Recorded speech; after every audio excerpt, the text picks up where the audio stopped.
Om Namo Bhagavate Vasudevaya. Om Jnana Timidandasya Jnananjana Shalakaya Chakshurum Militam Yena Tasmai Shri Gurave Namaha. Shri Chaitanya Manobishtam Stapitam Yena Bhutale Swayam Rupa Kadamayam Dadati Swapadantikam Vandeham Shri Guru Shri Yuta Padakamalam Shri Gurun Vaisnavanscha Shri Rupam Sagajatam Sagana Raghunatam Vitam Tam Sajivam Sadvaitam Savadutam Parirasaitam Krishna Chaitanya Devam Shri Radha Krishna Padan Sagana Lita Shri Vishakan Vitamscha Hey Krishna Karuna Sindhu Dinabandhu Jagarpate Gopesha Gopika Kanta Radha Kanta Namostate Tapta Kanchana Gaurangi Radhe Vrindavaneshwari Vrishabhanu Sate Devi Harimani Paripre Vanchakalpa Tarubhyascha Kripa Sindhu Vyavacha Patitanam Pavanebhyo Vaishnavebhyo Namo Namaha Namo Vishnu Padaya Krishna Prasthaya Bhutale Srimate Bhakti Vedanta Swami Niti Namine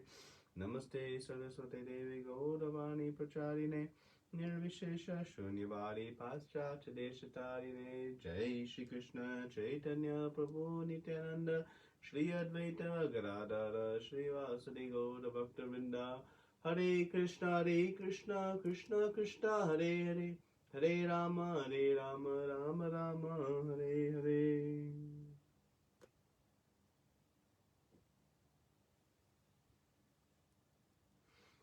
Hare Krishna, everyone. So, welcome to continued study of Bhagavad Gita. So now this week we'll begin discussing the Chatur Shloki verses. So this chapter, the opulence of the absolute, Krishna has said, now I'm speaking even better knowledge. So that's quite a statement coming off of the very wonderful explanation of the most confidential knowledge in chapter 9. So we see a very wonderful chapter because Krishna here is speaking about himself, and ordinarily when someone speaks about themselves, that's not such an attractive feature, but in this case Krishna is speaking about himself for our benefit, for our extraordinary benefit, because to understand Krishna is very difficult. And the only way to know the unknowable is to hear directly from him. Hearing about him directly means through parampara, which sometimes we wonder, wait a minute, that's not direct, that's through somebody else. But the potency of a bona fide parampara is that it is non-different from hearing directly from Krishna. And so Krishna, in the beginning of this chapter, has described how even the original sages, the demigods, even Lord Brahma, they cannot know him or Krishna without the mercy of Krishna, because Krishna is the original person, the supreme person. We'll be celebrating that coming up here in Purushottam Mas. But Krishna, being the supreme, is the only knower of everything. And so when he reveals knowledge about himself, then we have some hope to know the unknowable. And we saw in the very last verse, 10:7, the great importance of knowing these opulences. Because Krishna said, one who is convinced of these opulences engages in pure devotional service. And as we've been speaking virtually from the beginning of Bhagavad Gita, engaging in pure devotional service is the perfection of life. We are all looking for perfection of life. That's what we want. Nobody wants imperfection in life. They want perfect happiness, perfect peace. And it is only achieved through the practice of pure devotional service. And sometimes we find it difficult to be exclusively engaged in devotional service. We have so many other attractions of the mind. But those all go away when one is factually convinced of these opulences that Krishna is speaking about in these verses. And so this is the great importance of these chapters. And so now the next 4 verses, they're called the Chaturshloki verses. They are the summary or the essence of the Bhagavad Gita. These 4 verses, just like we have in Srimad Bhagavatam, the Chaturshloki verses that provide the summary of the Srimad Bhagavatam. Here, we have our Chaturshloki verses of the Bhagavad Gita. And that's 10.8, 9, 10, and 11. So we'll just begin today with discussing these verses. So Krishna says in the 8th verse, I am the source of all spiritual and material worlds. Everything emanates from me. The wise who perfectly know this engage in my devotional service and worship me with all their hearts. So, we have this very famous verse, Aham Sarvasya Prabhavo. So, Krishna sums up his opulence in the most simple and yet complete terms. He's the source of everything. Spiritual and material worlds. He's the source of it all. So all wealth, all beauty, all power, everything comes from him. What more can be said? What's not included in everything? He says everything emanates from me. Right? So this is really the summation of Krishna's opulences. It's all inclusive. Right? And then in the purport, interestingly, Srila Prabhupada then provides many other shastric evidences that establish this fact. So Krishna has said it here, and if one were to have some doubt, Srila Prabhupada then provides so many different sources that state the same fact, that Krishna is the Supreme Personality who is the source of everything. So everything, the term everything, sarvam, everything, it includes all opulences. So all the opulence in this world comes from him. And we'll see that at the in the next section of this chapter. But there's everything that we see opulent in this world, the source is Krishna. Yeah. So there's no scope for us to say that, this person Y, has this opulence, but Krishna does not. No. Whatever person Y has, or person X, or A, B, C, whoever it is, Krishna possesses it, but he possesses it in full. Right? And that is why he is the greatest, the most supreme.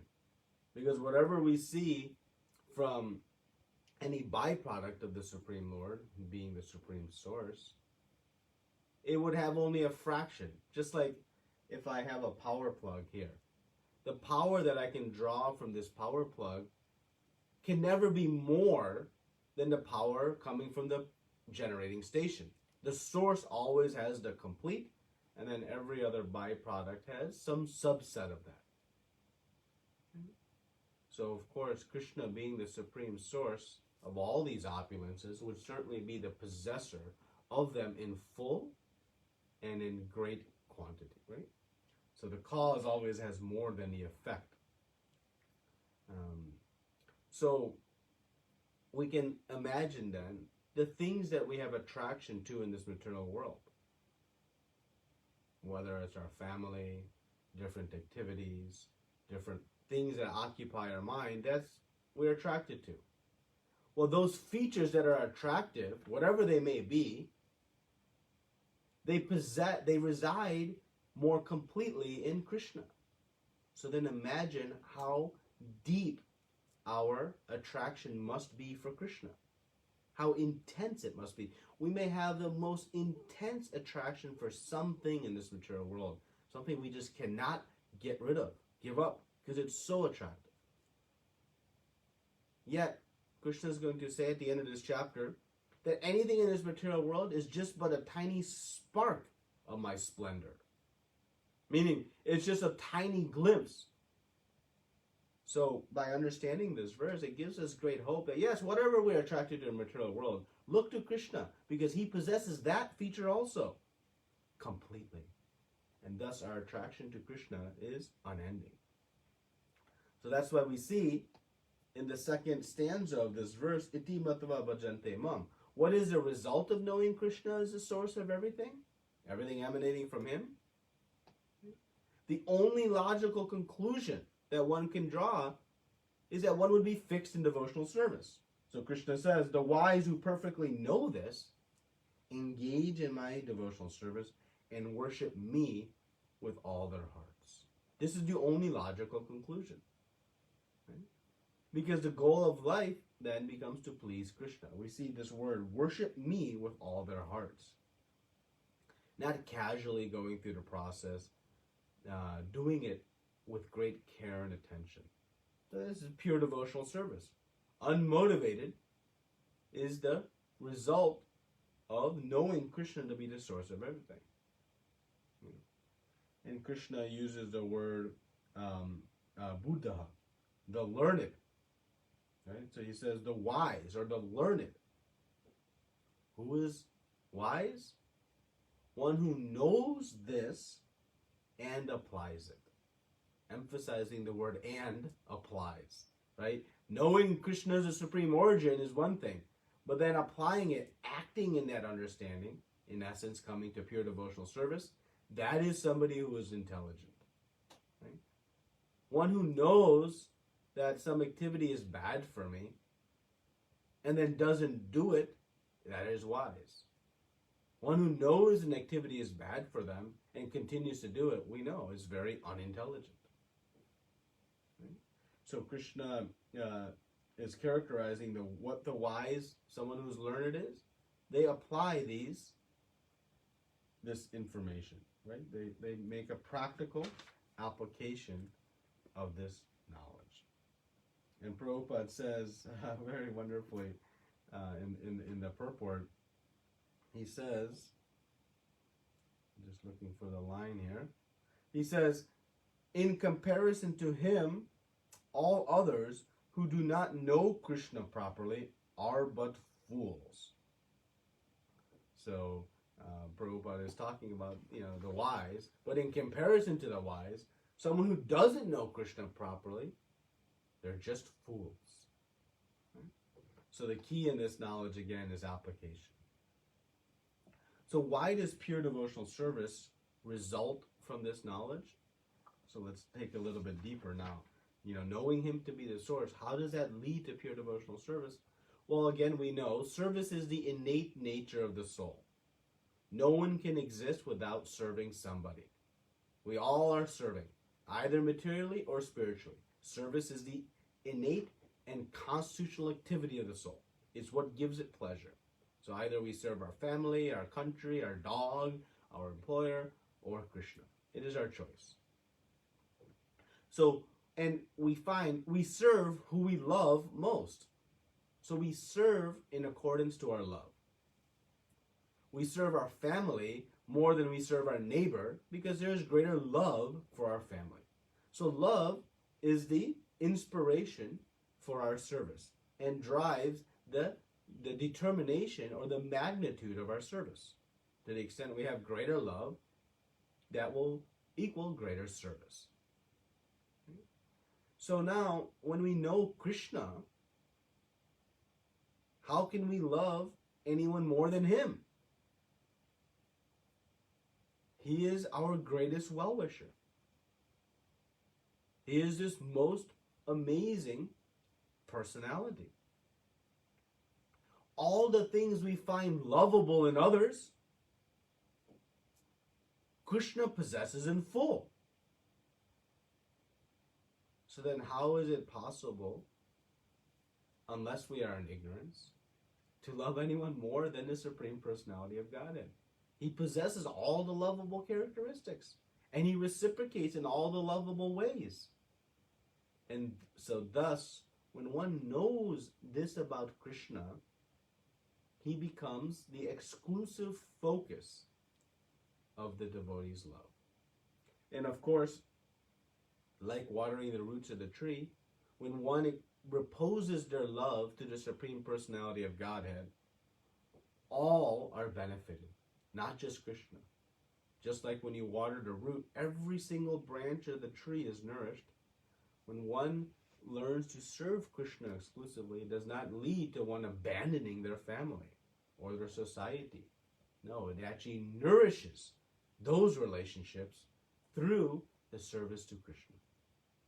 So, because love is the impetus to service, and Krishna possesses all the lovable qualities and reciprocates in most extraordinary ways, he is actually the most lovable object. And so when we try to render service to Krishna, we experience the greatest of reciprocation. So this is why knowing Krishna to be the source of everything, the source of all these lovable qualities, brings one to pure devotional service. Nothing else can compare. And that is, again, the only logical conclusion. And this love of the pure devotee is unmotivated, without any expectation of return. Just as a mother, services child without any expectation of return. No pay is required. Okay? So, just to summarize now a little bit, when we know how great Krishna is, then it leads to natural surrender. And this surrender in service ultimately matures into love. So this is the progression. And remembering that Krishna is the all-lovable, the fulfillment of our eternal position, right? Our eternal nature. Our eternal nature is to love someone. That is the nature of the soul. That is what gives it happiness. And this is fully complete, fully satiated, this tendency, when it is reposed to Krishna. So the more, and obviously, certainly, the more we know about Krishna, the more carefully we will then perform our service. So this knowledge that Krishna is giving, it inspires us to be more attentive. And just like if we know, some great person, the king is coming to our house for dinner, we'll make great preparations and be very, very attentive to that event. But if, just casually some neighbor is coming over, we'll not be as attentive. So the more we know about the person, it increases our attention and dedication to that service. And so thus these opulences, again, further inspire our sincerity. Knowing Krishna is not just some ordinary being. When I chant the holy names of the Lord, I should be very attentive. I'm calling out someone with such great ability and potency, not just some ordinary thing. Final comment, Buddha Bhava Samandita. So, we see this Bhava Bhakti. So just a reminder that this Bhava Bhakti, it is the budding stage of Krishna Prema, this pure love, the ultimate goal. And this is achieved when one knows Krishna. And we'll talk a little bit about more of that in a second. But this Bhava Bhakti, it is that preceding stage to Krishna Prema. Once is reached Bhava Bhakti, this Prema Bhakti is guaranteed. Okay? Now, in the next verse, so how do the pure devotees worship with all their hearts? Krishna has said in the prior words, worship me with all their hearts. How do they do so? So Krishna answers this in the 9th verse. The thoughts of my pure devotees dwell in me. Their lives are fully devoted to my service. And they derive great satisfaction and bliss from always enlightening one another and conversing about me. So, hearing about the opulences, one becomes a pure devotee. And what do? Well, we see here, and Srila Prabhupada writes, that this verse is describing very specifically the characteristics of a pure devotee. So we see, thoughts dwell in me. Manmana, right? Always think of me, Krishna said at the end of chapter 9. So the full life is dedicated to one goal, pleasing Krishna. Whole life, whole consciousness, no desiring for liberation, not even one's own happiness is the goal of the pure devotee. Just pleasing Krishna is a life's mission, 24/7. Not just, a part of their life. I have my material life and spiritual life. No. The pure devotee is exclusively focused in seeing Krishna's happiness. Nothing else matters. And Prabhupada writes about their lives fully devoted to me and my service. Not being able to serve or talk about Krishna is very painful for the pure devotee. Madgata prana, right?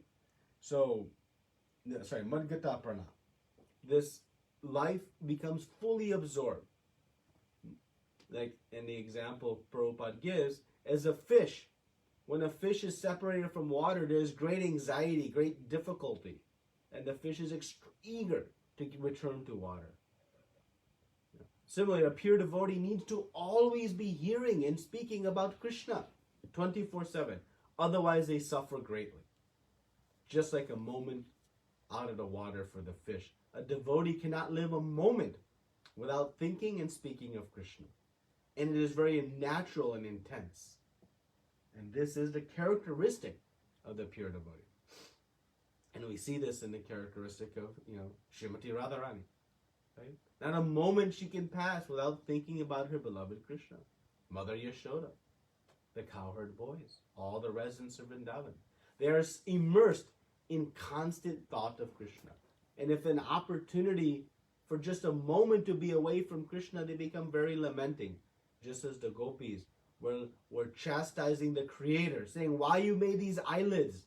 They are blinking and they are causing some separation of my darshan of Krishna. Such intense is the love that even the blinking of the eyes is a disturbance in their opportunity to see Krishna. So this is the intense love that manifests. We see this katayantas chamam nityam. Right? So devotees, what do? They talk about Krishna, sharing realizations, sharing pastimes. They love to share and hear in association of devotees. Once have the taste for Krishna, this ruchi. Nothing else of speaking is worthy. There's nothing more pleasurable to speak than about Krishna. Right? So nityam, we see the word nityam, which means perpetually, always. This intense activity is there. Right? And we see this, like a new mother. Right? New mother cannot stop talking about her child. There's so much love. Oh, he did this, today he did this. So much enthusiasm to speak. It's born out of love. So the pure devotee who has understood Krishna's opulences, who is engaged in pure devotional service and experienced the love of Krishna, they are perpetually speaking about the glories of Krishna. Not out of completing their sadhana, like we may be in chanting our rounds. We are speaking about Krishna and chanting our rounds, but that is still in the beginning stages. But in this pure love, one does so naturally. And what is the result of this dedicated life? Thoughts dwelling in Krishna, lives devoted to his service, constantly speaking about it. What is the result? Tushanticha ramanticha. One obtains great bliss and satisfaction. There's great happiness and satisfaction. So this is the result. Prabhupada comments in the verse that the pure devotee's attraction, it is as natural as an attraction between a young boy and girl. Yeah? It happens inevitably. Doesn't require any effort. Right? When a boy is in the company of a girl is in the company of a boy, there's automatically a attraction in the heart. So when the living entity comes in association with Krishna, this attraction is the eternal attraction that manifests automatically. And so these characteristics, they are innate, they are natural, they are intense. They are not executed by some arduous process. Right now, we are in the Vaidhi Sadhana Bhakti stage. We are chanting our rounds. out of some external impetus. But soon, by the proper chanting, this will come to the point of spontaneity. So, this knowing Krishna's greatness leads to the surrender, and which leads to bhava, which leads to prema, this highest platform of pure devotional service. So now, how does Krishna reciprocate with such a devotee who gives their life to him?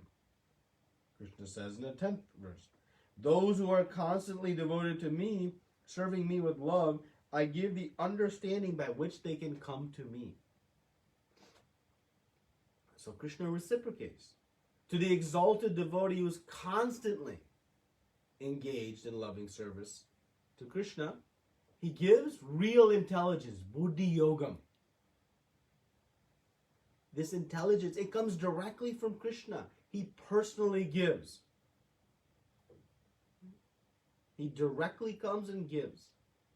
So he gives the inspiration and knowledge. So again, we see Krishna is specially favoring his devotees. He gives personally the opportunity to do devotional service that will lead to the ability to reach him. And this intelligence, we learn from Nectar of Devotion, that Krishna, in the stage of Bhava Bhakti, gives the devotee this Samvit Shakti, this understanding, this potency to understand Krishna.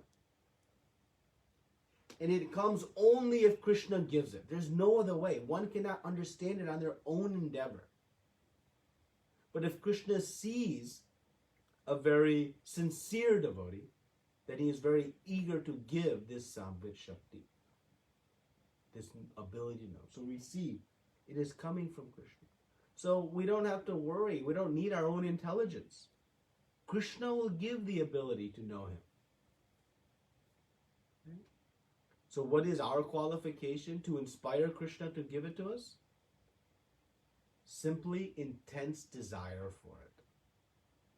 The qualification is great desire to acquire it. To be fully committed, whole life in service to Krishna with love and devotion. Just be sincere and dedicated and keep doing the service. Krishna will reciprocate. We don't have to struggle to figure out things on our own. Just serve enthusiastically with desire to know Krishna, to bring out this spontaneous love. And Krishna himself is telling us personally, he will come and give it to us. So our qualification is just to be determined and dedicated in devotional service, having faith of its potency and having faith that this is the only perfection of life. And when we do, Krishna will give the knowledge required, the real intelligence, buddhi yogam. And Prabhupada comments in the purport that if one is not intelligent to make progress, with the association of bona fide guru, but is sincere and devoted, then Krishna will come himself to give instructions. So this knowledge, it's not achievable with thousands of years of yajna, meditation, austerity, even study of Shastra.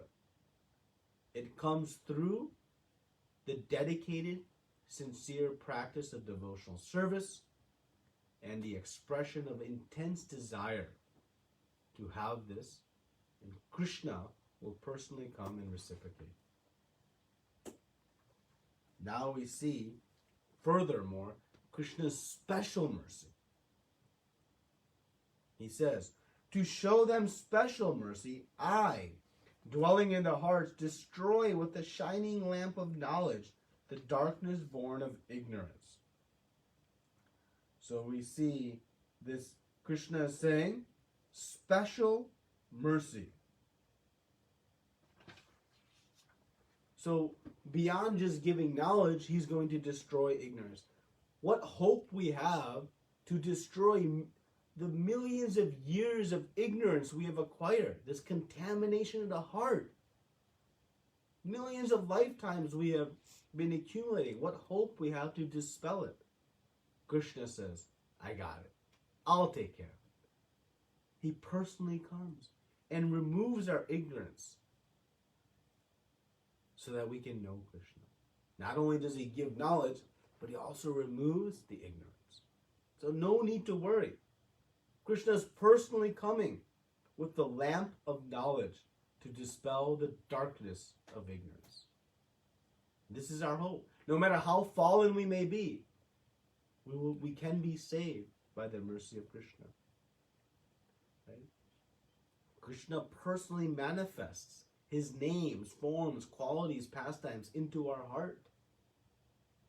And when Krishna enters the heart, like this, when the sun enters the sky and all darkness dissipates, when Krishna enters the heart, all ignorance is dissipated. So again, not only giving knowledge, but destroying this ignorance by entering the heart. This is the very special mercy Krishna bestows. Commentary is that like the bee enters a fragrant flower, but does not enter any dirty place, Krishna enters the very fragrant, clean heart of the devotee. So when Krishna sees the devotee practicing devotional service, he reciprocates this love by entering into their heart and revealing himself. This is the extraordinary reciprocation of the Supreme Lord. So when we engage in devotional service, we know Jeto Darpana Marjanam, the very potent way to cleanse the mirror of the heart.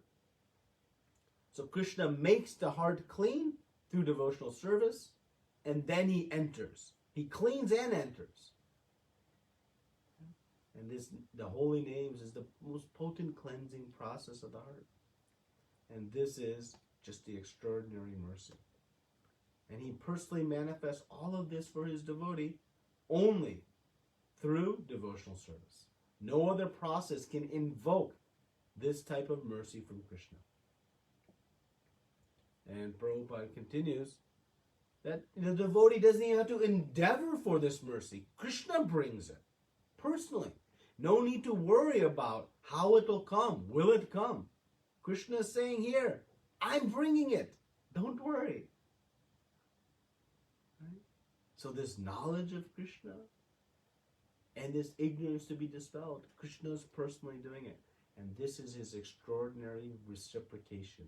And very, very confidential to understand this. So the pure devotee doesn't even worry about their material needs. He has faith. Krishna will take care of everything. And thus the devotee is able to surrender without any reservation or concern, knowing Krishna is taking charge of his devotee. And that thus the devotee is very comforted.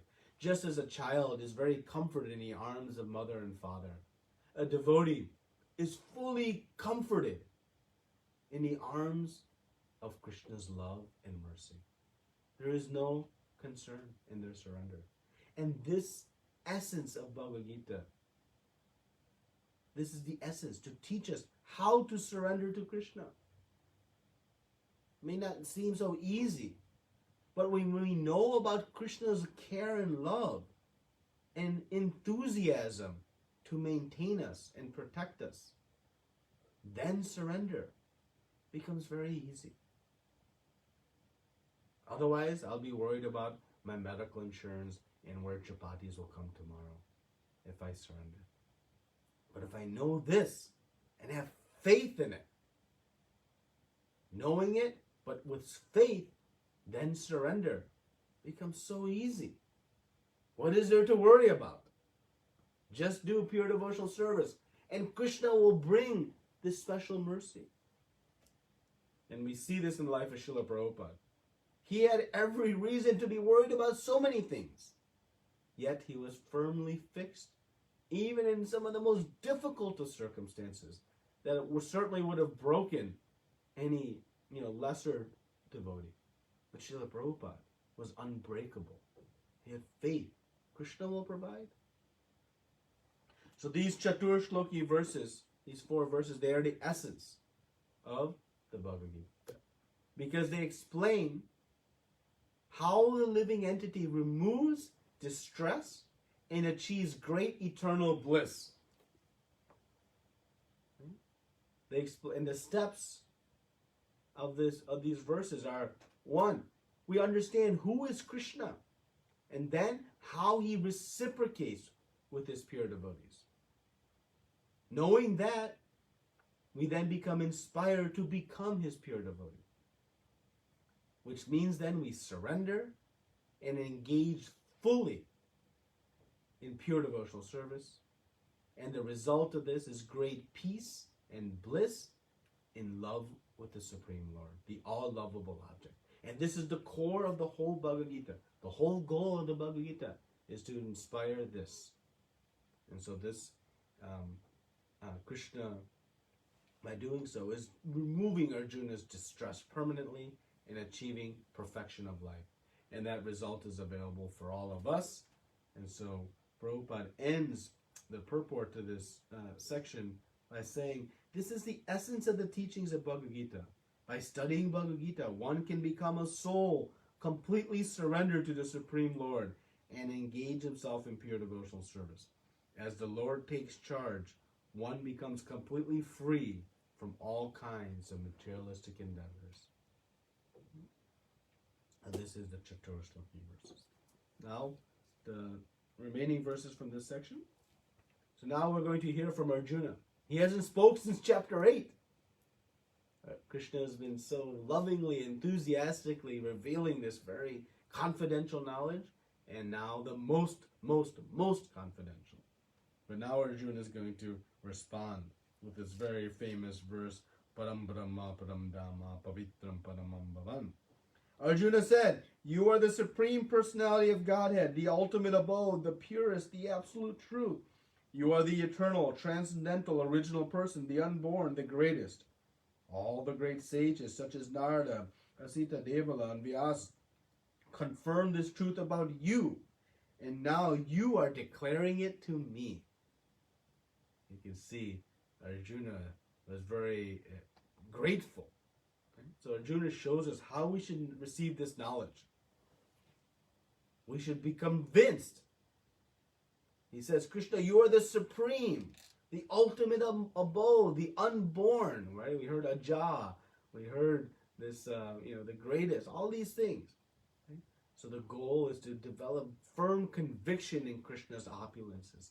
And Arjuna has achieved that. Okay? He reveals Krishna to be the supreme person. Right?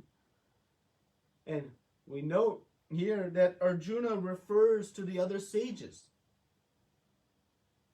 to show this is not just Arjuna's opinion because of his friendship with Krishna, or to flatter Krishna because he is right in front of him, right? Sometimes we say something nice about somebody to their face, but then behind closed doors we have a different opinion. No, so Arjuna is not speaking this way. He's saying, this is not just my opinion. Even the great sages speak this. And Srila Prabhupada in the purport makes another very important point, that Arjuna referring to the great sages also reminds us that this knowledge, it only comes through parampara. That the parampara is the deliverer of this same knowledge that Krishna is speaking. It also comes through the great sages in disciplic succession. So Arjuna referring here that this is not a point of speculation or emotional sentiment. This is fact. Krishna is all these things. And Arjuna has very nicely, out of his love, commented on them. Then Arjuna continues, O Krishna, I totally accept as truth all that you have told me. Neither the demigods nor the demons, O Lord, can understand your personality. So Arjuna is showing the mood in how we should accept the words of Krishna. He says, I totally accept as truth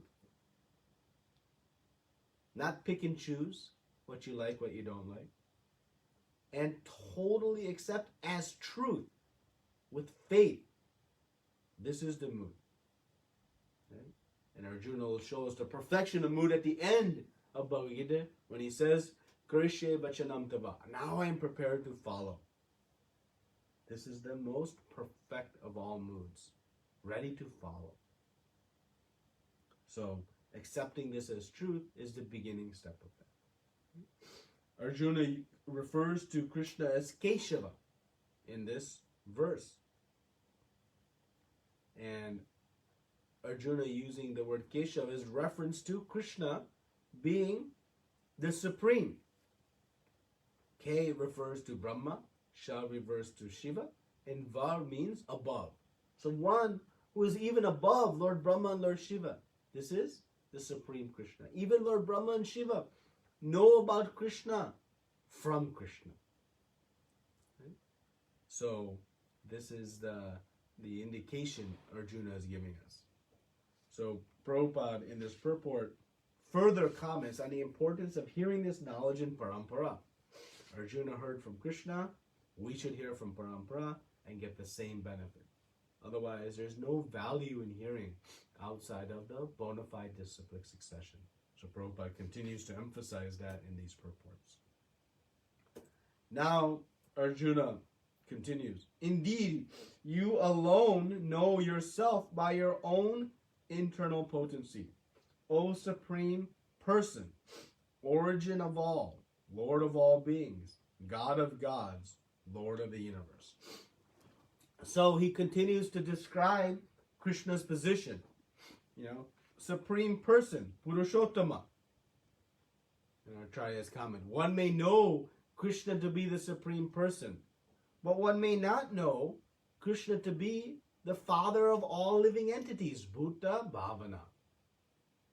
So he is the Father of all living entities, the source of everything, the origin of all. But one may not know that Krishna is the Supreme Controller, Bhutesha. He is the Supreme Controller of everything. One may know that, but he may not know that Krishna is Deva Deva, the origin of the demigods, God of gods. Many do not know that. And one may know that, but may not understand that Krishna is the Lord of the universe. He is Jagatpati, the Supreme Proprietor. So Arjuna is providing the details of the full understanding of Krishna's position. He has understood this truth completely, very clearly. And we can try to follow in Arjuna's footsteps, to be able to articulate, the clarity of Krishna's position requires great understanding of what Krishna has spoken in the beginning part of this chapter, the first 11 verses. And Arjuna has understood that. Now, Arjuna is going to make a request. Please tell me in detail your divine opulences, by which you pervade all these worlds. So now, Arjuna is asking a very interesting question. He is asking to understand Krishna's opulences and how he pervades these worlds, the creation. So Krishna has already said he is the source of everything. So why Arjuna is asking this? Well, Arjuna knows it's sometimes difficult to know the internal potencies of Krishna. So now he's asking for specific opulences that are pervading around, that one can see the physical opulences, that one can observe in the material world. And he is doing this, as we'll see, for the benefit of the common man. Because when Krishna says, Man mana, think of him, that sometimes might be difficult for the materially afflicted person. But it's easy for us to see the opulences around us and try to connect those to Krishna. Easier to concentrate our mind on these physical characteristics. So Arjuna is being very compassionate upon the less than pure devotee, the common folk, by asking this. He continues further in 17. O Krishna, O Supreme Mystic, how shall I constantly think of you? How shall I know you?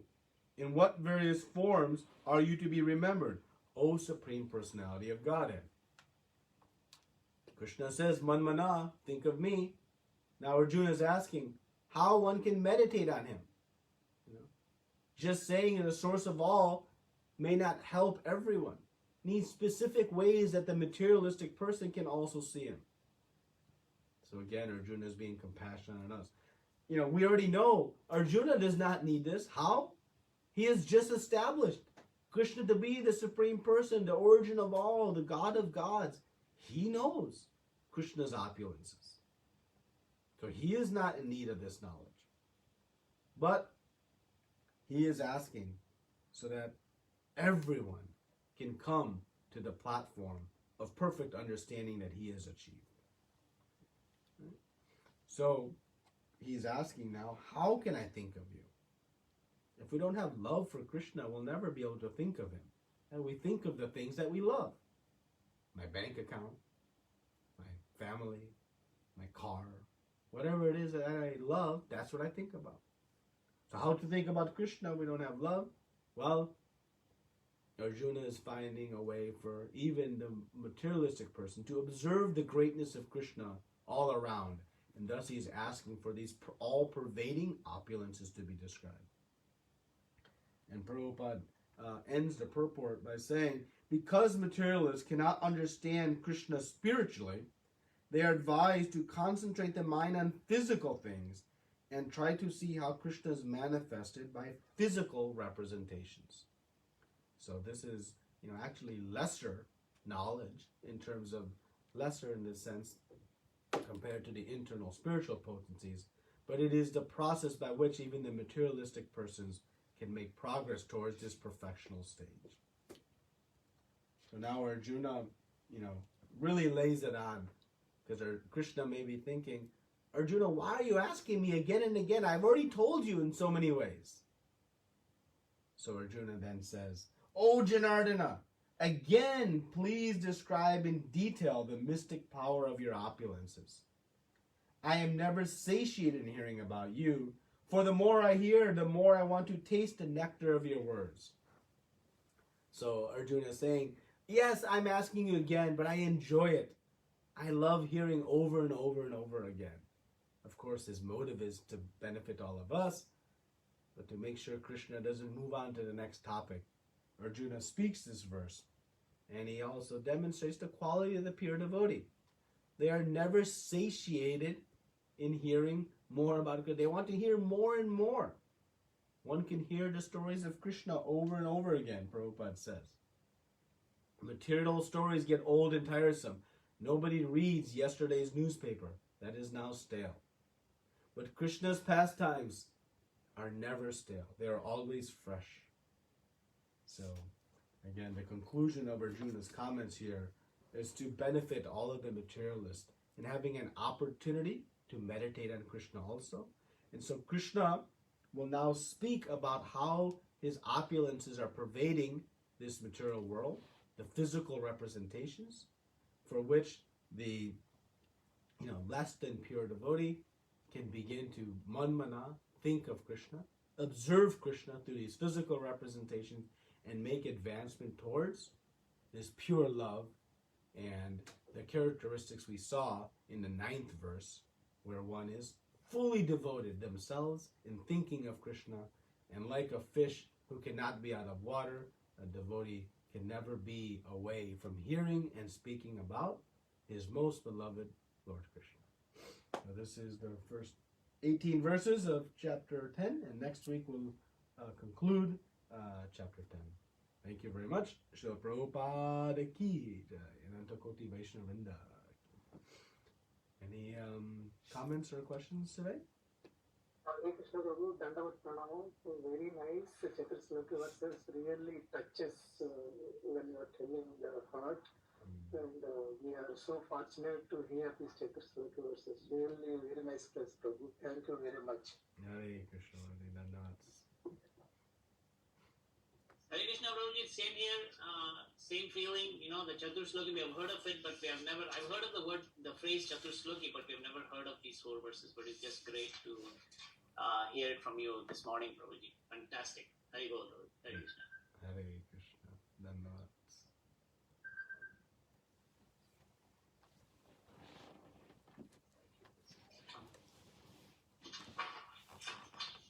Any other questions or that? Hare Krishna Prabhuji, Dharma Pranam Prabhuji, all those beautiful Prabhuji, so wonderful. This Chatur Shloki verses, I've also heard of it. But basically, is this the first time we have, this is the first time, right? We have encountered these Chatur Shloki verses in the Bhagavad Gita, or are there other instances that we will also be encountering later too? No.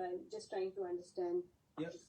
No, these are the exclusive, Chatur Shloki verses that when we hear that term, these are the 4, and again they contain really the summary of the whole essence of the Bhagavad Gita. Yep. So. Sure, Prabhuji, thank you. Hare Krishna. Yes, Prabhuji, go ahead. Hare Krishna. And it is the same Chaturshloki, it is the same essence of what we get in Bhagavatam, right, Prabhu? Yeah, the Bhagavatam Chaturshloki verses, also provide the essence of what Srimad Bhagavatam is, which is, again, Srimad Bhagavatam is speaking exclusively on Krishna, right? So the ultimate essence is the same, which brings one to surrender in love to the Supreme Lord. And that is the perfection of life. And both Chaturshloki verses, bring us to that conclusion. Very nice, Prabhu. Thank you, brother. Hare Krishna.